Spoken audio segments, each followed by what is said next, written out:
Bonjour, Monsieur McKay. Bienvenue à l'Assemblée nationale. Je veux vous remercier pour avoir accepté de venir faire votre présentation ici devant les parlementaires dans un si court délai. Je veux vous signifier que vous allez avoir un temps maximal de 10 minutes pour faire votre exposé. Si vous deviez déborder, ce que je ferai pour la suite, c'est que des fois, avec l'autorisation des parlementaires, on laisse poursuivre les intervenants. Donc, par la suite, suivra un échange avec les parlementaires. Donc, encore une fois, bienvenue. Et je vous cède la parole pour faire votre exposé. Merci, Madame. Monsieur le ministre, membre de la Commission, je suis très reconnaissant que vous avez accepté de m'entendre. Je pense à la place de Paul Benjamin. Dans les 10 minutes que vous me donnez, je voudrais aborder deux points, en fait. Le premier, c'est quel est le problème que nous essayons de résoudre et est-ce que le moyen préconisé est de nature à résoudre ce problème? Et ensuite, où voulons-nous aller? Où cherchons-nous notre inspiration? Et peut-être vous me permettez d'annoncer tout de suite sur ce deuxième point, mes couleurs. J'ai entendu ce matin beaucoup sur la France. Il me semble que nous avons intérêt à nous inspirer de pays qui nous ressemblent davantage. La Belgique et la Suisse comme étant de petites, enfin non, je vais dire de petits pays partageant une grande culture avec des voisins beaucoup plus importants, d'une part, et d'autre part des pays scandinaves qui ont en commun avec nous les grandes distances sur lesquelles il faut diffuser les produits culturels. Et ce n'est pas une tâche mince, c'est un problème qui ne se pose pas de la même façon en France, ni dans le cœur de l'Europe classique. Sur la problématique, la question que je me suis posée en lisant votre document de réflexion et en entendant d'autres interventions est de savoir est-ce que nous parlons d'une crise de lecture ou d'une crise des librairies indépendantes. Et j'ai eu l'impression qu'on parlait plutôt d'une crise des librairies indépendantes. Il y a peut-être une crise de lecture. Les Québécois lisent relativement moins que d'autres peuples et il y a une certaine régression.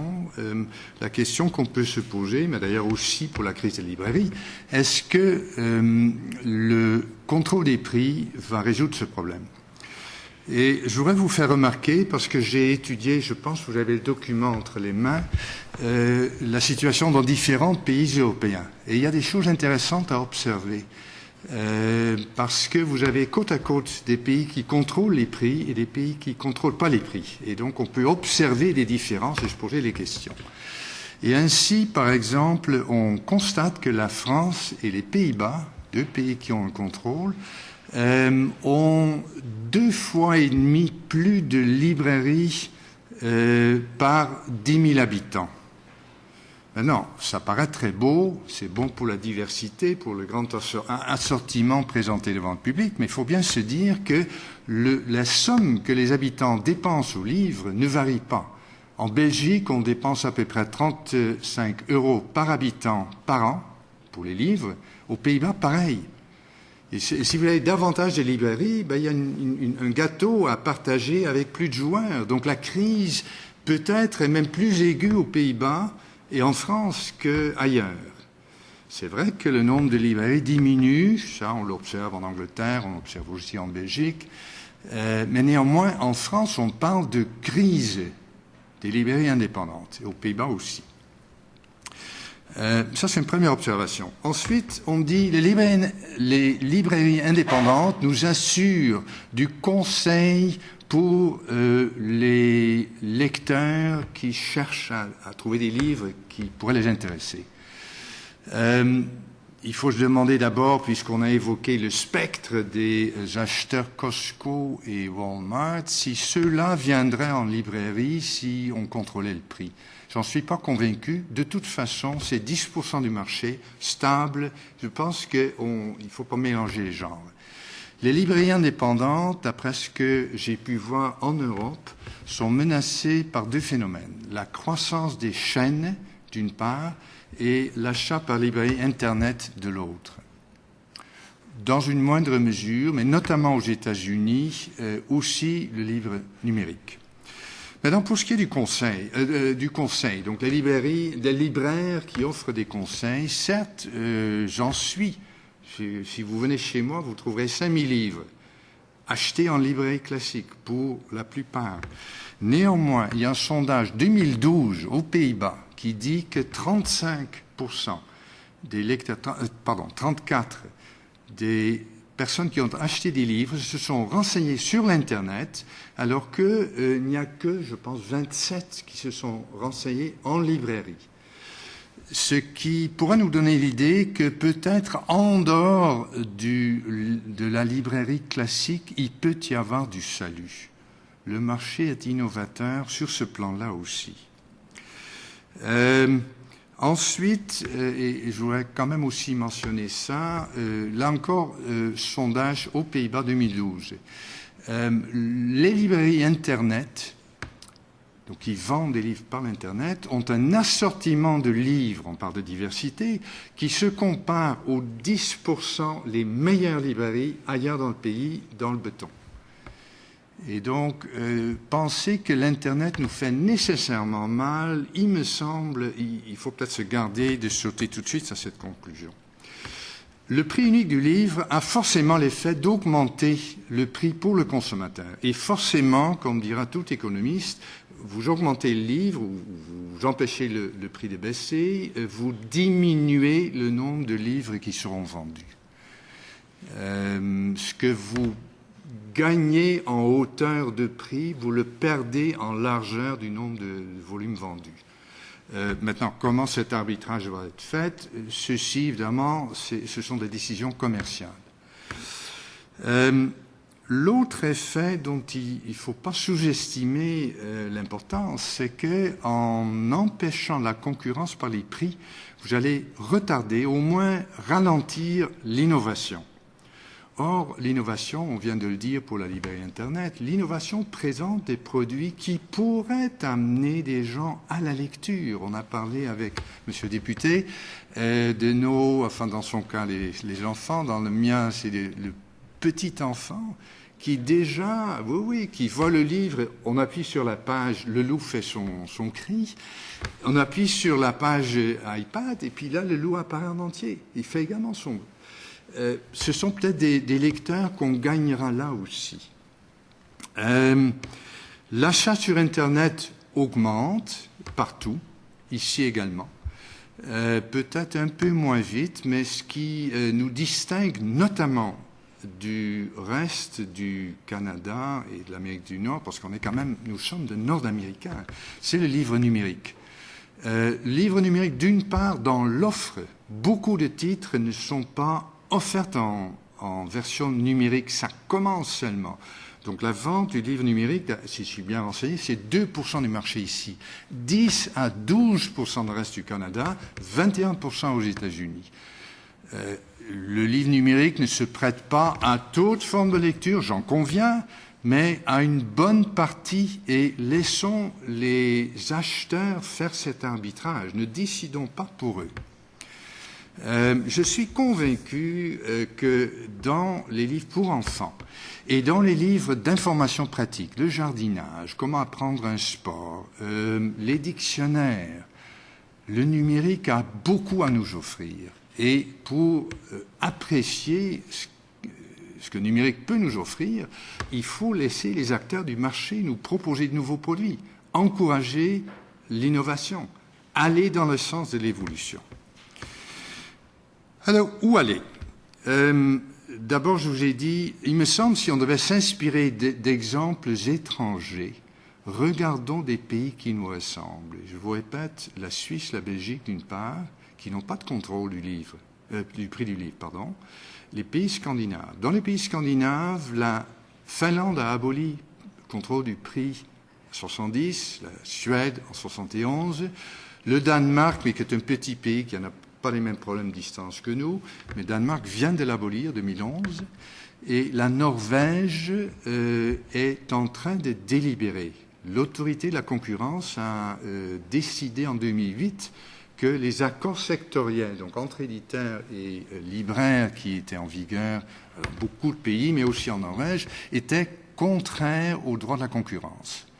Est-ce qu'ils vont légiférer? Est-ce qu'ils vont suivre l'exemple des Danois en abolissant, en déclarant ces accords illicites, et donc en suivre l'exemple des voisins suédois et finlandais? À voir. Mais donc, dans ces 5 pays qui pourraient nous servir de modèle, il y en a 4 qui n'ont pas de contrôle du prix du livre. Deuxième observation sur où aller. Il y a une crise, certes, des librairies indépendantes, j'en suis. Peut-être s'agit-il d'un ajustement des marchés qui cherchent des rendements d'échelle. Ce que j'observe, là encore en scrutant différents rapports, c'est que là où les librairies indépendantes survivent le mieux, ils auront adapté leur plan d'affaires en se regroupant avec d'autres. Renaud-Bré, à l'origine, était une petite librairie sur Côte-des-Neiges à Montréal, et maintenant c'est une immense chaîne. Ceci est possible. Évidemment, dans l'épicerie, on a vu les regroupements de ce qui est devenu les Provigo, enfin, il ne faut pas faire la gueule quand même, mais on a 2 grandes chaînes et on est quand même assez bien servi. À côté de ça, il y a des librairies, et c'est la deuxième formule, où il y a des magasins qui vous offrent des produits spécialisés, des niches. Les consommateurs payent pour, mais ils sont prêts à le faire. Les librairies qui veulent faire ça, parfait. Souvent, on peut faire une niche en associant l'activité de vente de livres avec d'autres activités. Formule Olivieri. Je pense qu'Olivieri se fera entendre encore aujourd'hui ou demain. La troisième voie que je vois, c'est le numérique, sous ces différentes facettes dont on vient de parler. J'allais dire, le numérique est un courant de fond qu'on ne peut pas éviter. Me semble que si on devait adopter un contrôle des prix, on ralentirait au mieux ce mouvement, mais on ne pourrait pas le renverser. Et donc, j'irais plutôt, s'il fallait adopter une politique, allons donc dans le sens de ce mouvement. Dernière petite observation, Madame la Présidente, je pense que j'ai encore 1 minute. Je veux juste vous préciser que j'avais demandé au ministre s'il vous accordait de son temps, donc c'est pour ça que je ne vous ai pas interrompu, votre temps était écoulé, mais le ministre vous accorde du temps. Bon, donc, alors peut-être alors une dernière réflexion très générale. Au fond, derrière la culture de lecture, il y a aussi une question de préservation de notre héritage. Et il me semble que là, le numérique est une voie presque obligée. Je vais vous donner l'exemple. Ce matin, dans le train en venant de Montréal, je lis l'Économiste. Dans l'Économiste, il y a un commentaire « In praise of laziness ». Éloge de la paresse. On dit au fond, on est trop stressé, on se taxe trop. Il me dit, intéressant, ça me rappelle une lecture que j'ai faite, un livre d'un écrivain qui était d'ailleurs un compagnon de classe de ma mère. Séance tenante, dans le train, je vais sur l'Internet, je cherche le nom de l'auteur, et il a publié ce livre en 1954.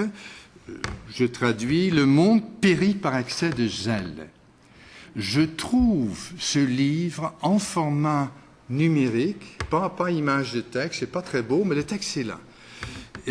Dans la bibliothèque numérique des lettres des Pays-Bas. Si on devait faire quelque chose pour l'héritage Québec, faisons ça. Préservons cet héritage, les Français le font avec leurs classiques, faisons ça aussi. De sorte que les jeunes peuvent y accéder.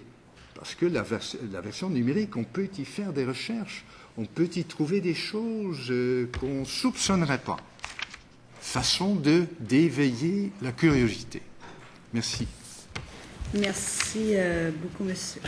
OK. Nous allons maintenant du côté du gouvernement. Monsieur le ministre, vous avez la parole. Bonjour, monsieur Marquet. Merci d'être parmi nous et merci pour la contribution. que vous apportez à cette réflexion. Je vois en page couverture, si je puis dire, de votre mémoire, Cyrano, avec je ne sais pas si c'est la signature Allier savoir et décision. Est-ce que vous pouvez nous parler de Cyrano? Cyrano est un organisme interuniversitaire qui, à l'origine, comprenait notamment, ou presque exclusivement, des économistes et qui voulait étudier des questions de politique publique pour dire quels sont les effets des politiques que vous entendez adopter. Parce qu'on peut avoir de très bonnes intentions, comme je suis convaincu avec les propositions sur la table, qu'on a de très bonnes intentions. Mais est-ce que ces bonnes intentions vont produire les résultats que l'on souhaite? La mission de Cyrano, dans différents secteurs où il a, mais notamment des politiques publiques, c'est de déceler ça. Évidemment, souvent les économistes sont des porteurs de mauvaises nouvelles. On dit souvent, vous vous illusionnez en voulant adopter telle mesure, ça n'aura pas l'effet que vous pensez. Et donc Cyrano fait ça pour différents clients. Ok. Mais la réflexion que vous partagez ici ce matin avec nous, est-ce qu'elle est le fruit d'une démarche personnelle ou collective? Le rapport est donc signé, si on peut dire, par Cyrano. C'est une étude Cyrano qui va être publiée comme étude Cyrano. Les réflexions que je vous ai livrées ce matin, évidemment, sont ma position personnelle. Cyrano ne prend pas position dans les débats publics. Cyrano avertit, évidemment, de conséquences non voulues, de politiques qu'on voudra adopter. Mais ne prend pas position. Ok. Je note que vous ne proposez aucune recommandation quant au règlement, à la réglementation potentielle du prix plancher du livre neuf, numérique ou physique. Non, mais pourquoi? Comme je vous ai dit, il me semble qu'on fait fausse route en misant sur cette proposition-là. Il me semble qu'il n'y a pas lieu d'intervenir dans le prix. Ça aurait plutôt des effets non désirables et finalement, ça n'aidera pas beaucoup la librairie indépendante.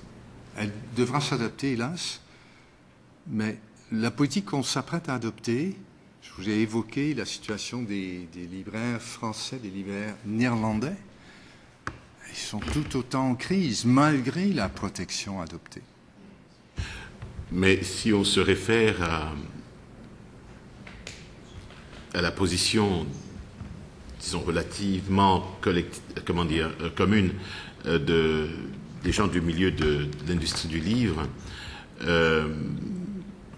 ils ont besoin d'un instrument comme celui qu'ils proposent afin de faire la transition vers autre chose, de revoir leur profil structurel dans le marché.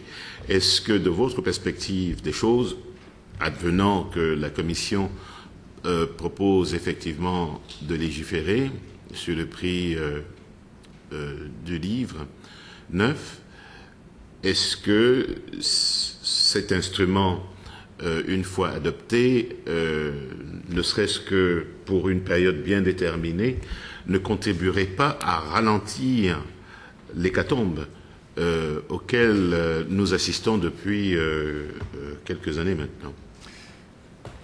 Hécatombe. Le but ici est de sauver un réseau qui est en train de s'affaisser.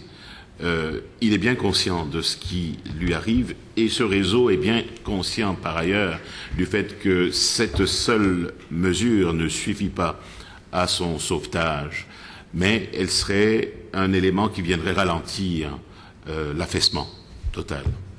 J'ai l'impression que la concurrence qui accourt dans le marché du livre est une pression de s'adapter. J'ai l'impression que l'oxygène que vous pensez accorder, finalement, sera de peu d'aide.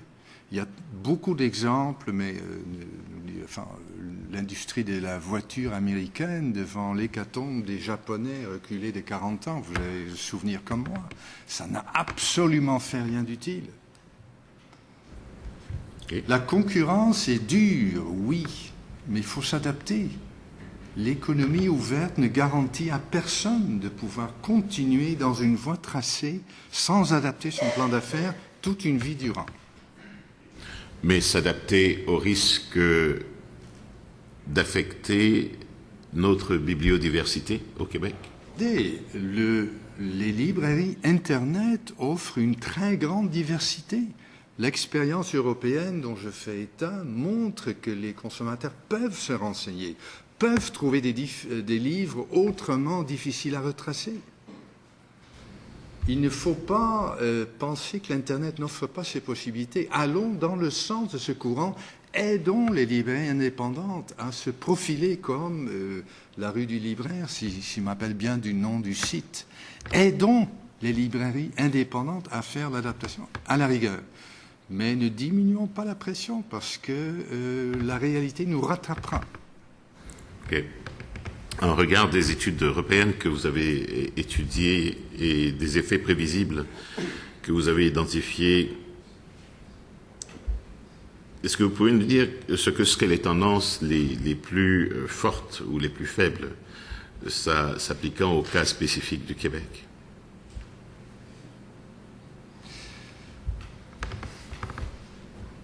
Peut-être je pourrais relever une conclusion que j'annonce aussi dans le rapport.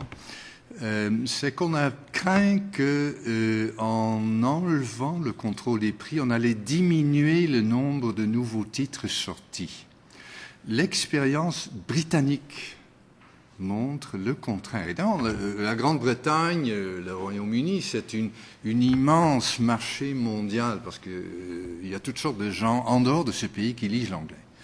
Mais le nombre de... Donc, la Grande-Bretagne a laissé tomber le contrôle des prix en 1995.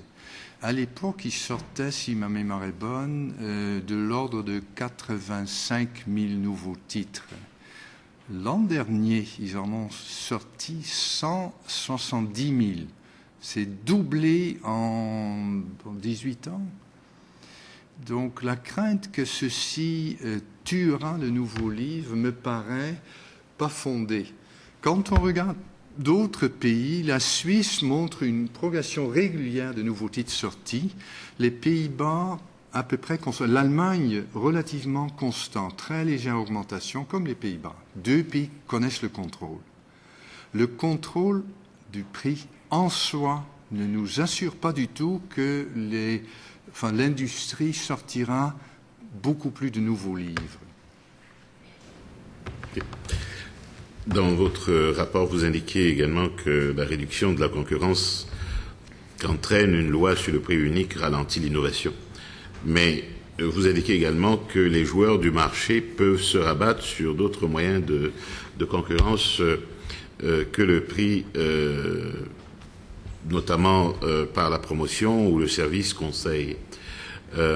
Est-ce que vous pouvez développer davantage sur le jeu de ces deux contre-tendances, ou laquelle des deux tendances s'exerce avec le plus de force? Je pense que la concurrence par les prix est si on peut dire, le disciplinaire le plus fort. C'est le plus draconien.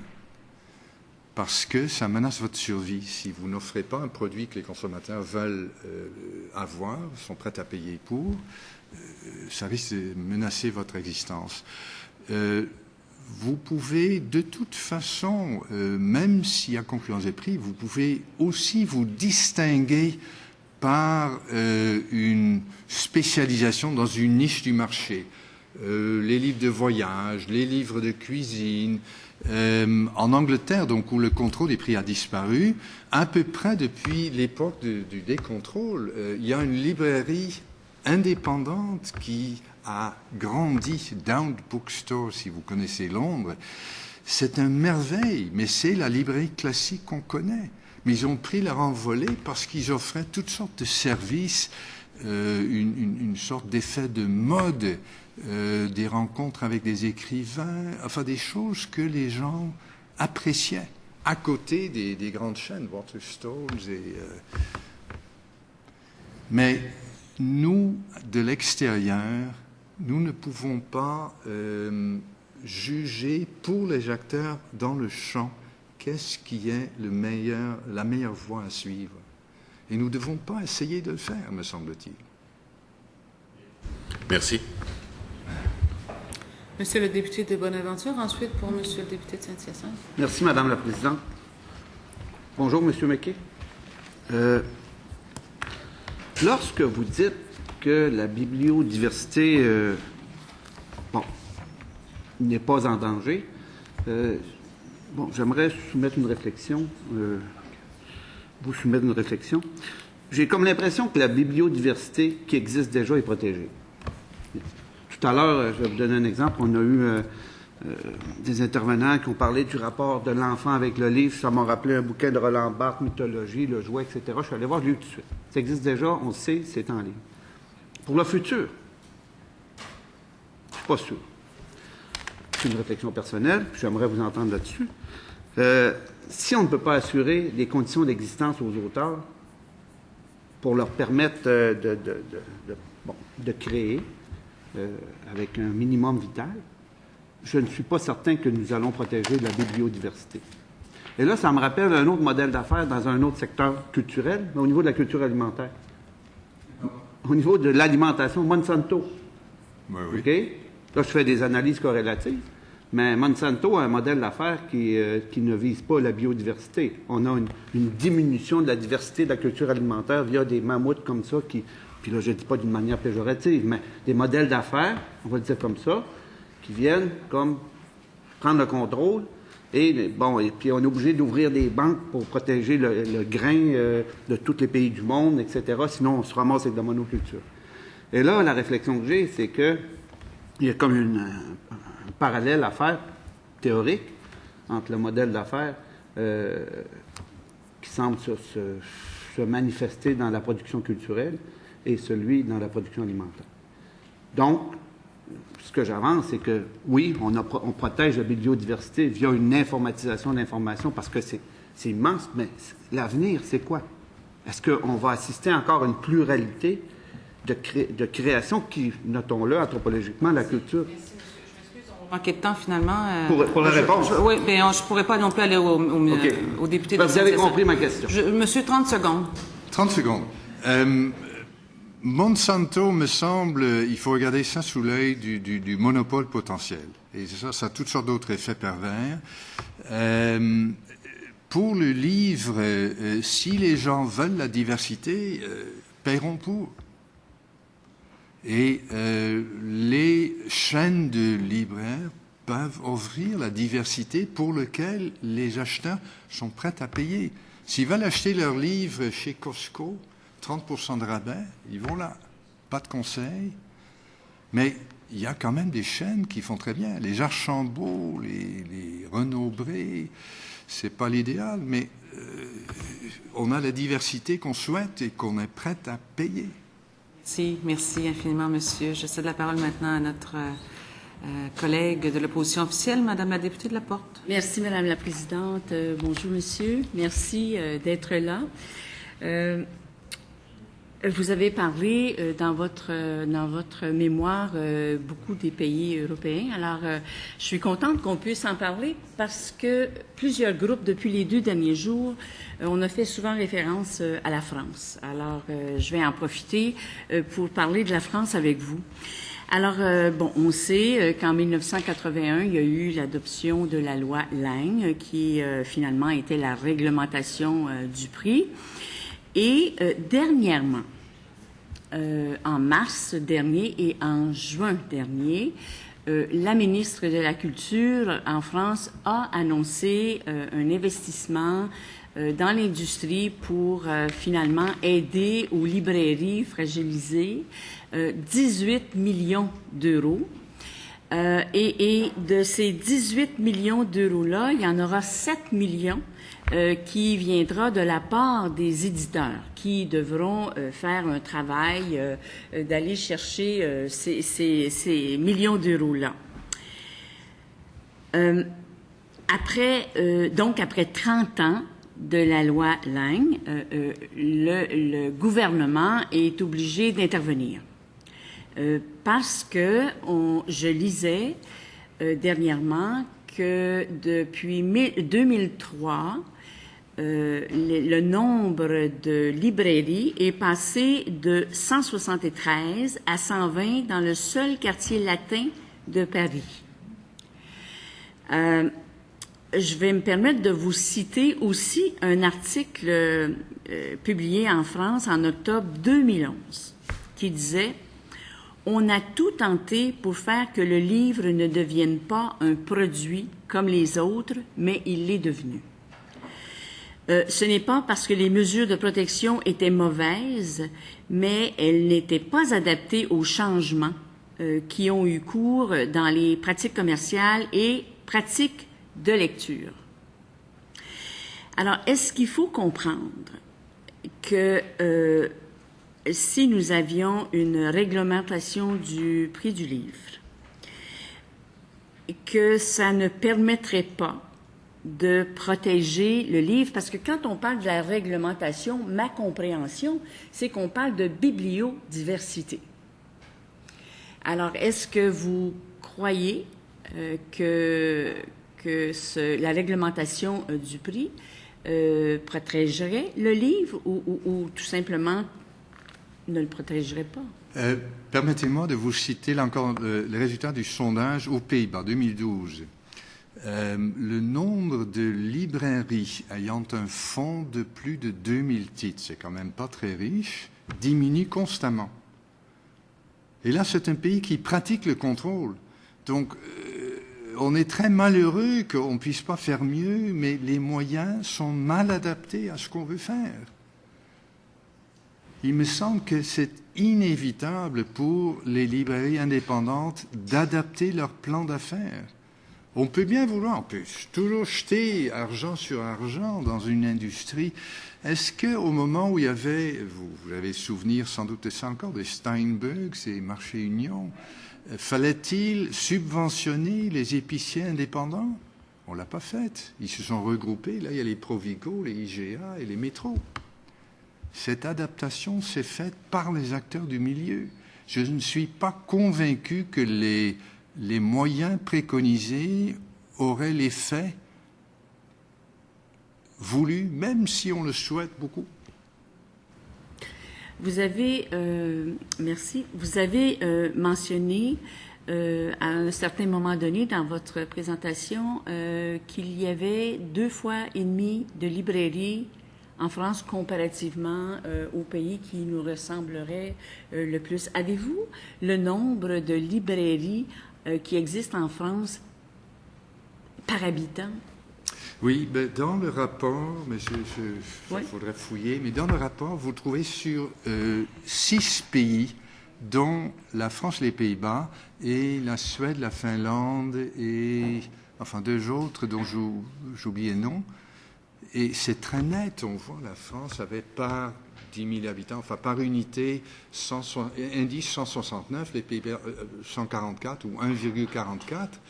Et les pays non contrôlés, c'est 0,84 à 0,44.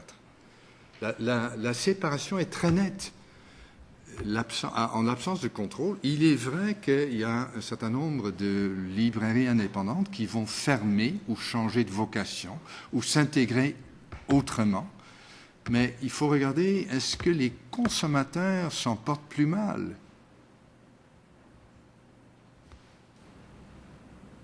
Et ça, je ne sais pas. Si constamment les Français doivent subventionner encore plus une industrie qui s'adapte à petite vitesse au mieux, est-ce que c'est la voie à suivre? En France et en Allemagne, l'achat de livres par Internet est beaucoup plus lent qu'en Angleterre. Les 2 pays pratiquent le contrôle des prix. Le prix des livres, là j'en fais l'expérience, même des livres britanniques aux Pays-Bas est plus élevé qu'en Angleterre. Donc finalement on en achète moins normalement.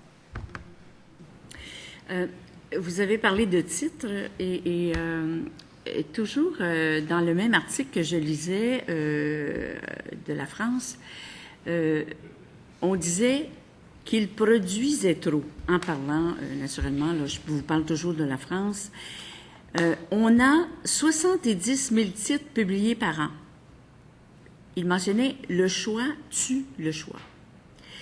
On inonde le marché et on ne sait pas pourquoi. Les librairies indépendantes, là, à ce moment-là, je me pose la question, les librairies indépendantes du Québec, qui ont fait une présentation dernièrement, nous disaient qu'il y avait plus de 53 000 ouvrages francophones qui ont été mis en marché au Québec.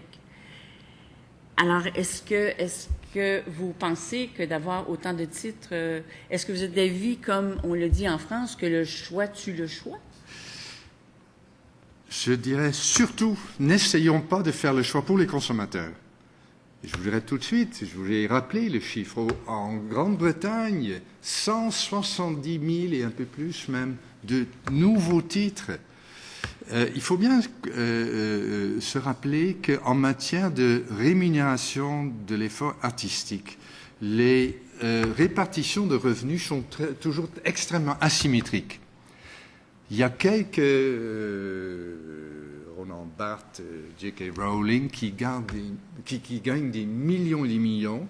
La courbe descend très vite et vers la fin, la longue traîne. Il y a des gens qui gagnent un peu, peut-être pas assez pour survivre, parfois oui, mais il y a beaucoup de créations qui passent pas et on ne peut pas savoir à l'avance qu'est-ce qui sera succès, qu'est-ce qui ne sera pas succès.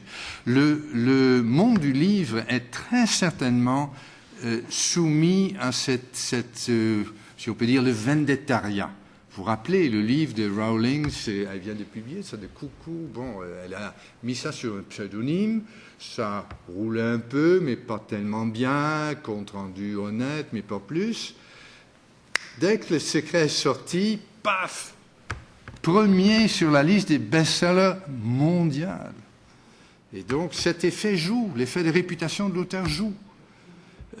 Alors, tous les livres ne peuvent pas être succès, mais on ne peut pas décider à l'avance. C'est le métier des éditeurs de faire des paris sur qu'est-ce qui va passer chez les auteurs, qu'est-ce qui ne va pas passer, d'imaginer des événements pour attirer l'attention des lecteurs sur le livre. Ce n'est pas le métier des parlementaires de faire ça, me semble-t-il. Si le choix est trop ample, à un moment donné, on dira ça ne vaut pas la peine et l'industrie elle-même va se discipliner, il me semble. Concernant la Grande-Bretagne, vous dites que le nombre de titres publiés a progressé depuis la fin du Netbook Agreement en 1995. Est-ce que le prix, lui, a augmenté? Les chiffres que j'ai là-dessus sont que le prix a légèrement diminué, certainement pour les grands vendeurs, mais même en moyenne. Il y a une étude qui contredit ça, mais qui a une méthodologie un peu curieuse, et l'auteur d'ailleurs lui-même, Fishwick, l'étude de 2008, dit c'est curieux ce que je semble observer ici, et il faudra étudier ça davantage.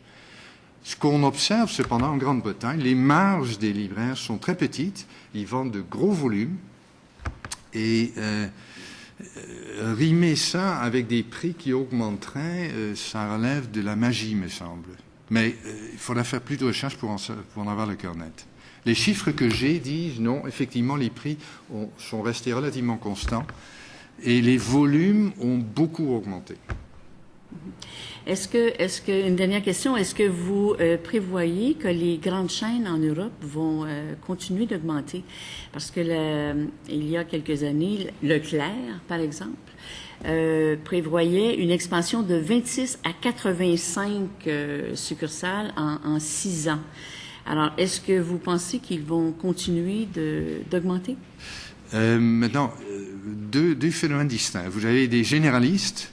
Leclerc est un généraliste. C'est comme un Costco, un Walmart. sans doute ça va augmenter, mais remarquez la façon dont nos épiciers, nos chaînes ont répondu à l'entrée de Walmart, de Loblaws aussi. Et ça fait preuve de beaucoup d'innovation, de dynamisme, heureusement. Il y a les chaînes de librairies, et ça, on en voit l'expansion constante. Si vous comparez les Pays-Bas avec la Flandre, donc 2 régions néerlandophones, la Flandre ne connaît pas de contrôle du prix du livre. Les Pays-Bas, oui. La chaîne Axo en Flandre a 65% du marché. Donc, plus grande concentration, mais ça rime avec une recherche relativement moins contrôlée de rendement d'échelle. Les chaînes peuvent acheter à meilleur prix, peuvent proposer des formules pour les consommateurs. Il y a peut-être quelque chose de rassurant de trouver la même marque. Ça va peut-être continuer. Ce que je vois, c'est cependant, là, il n'y a pas de contrôle, les chaînes prennent une plus grande place, et plus rapidement. Et merci beaucoup, monsieur. Merci beaucoup, Monsieur Méquet. Nous allons suspendre quelques instants et je vais demander au prochain intervenant, Monsieur Clément Laberge, de prendre place.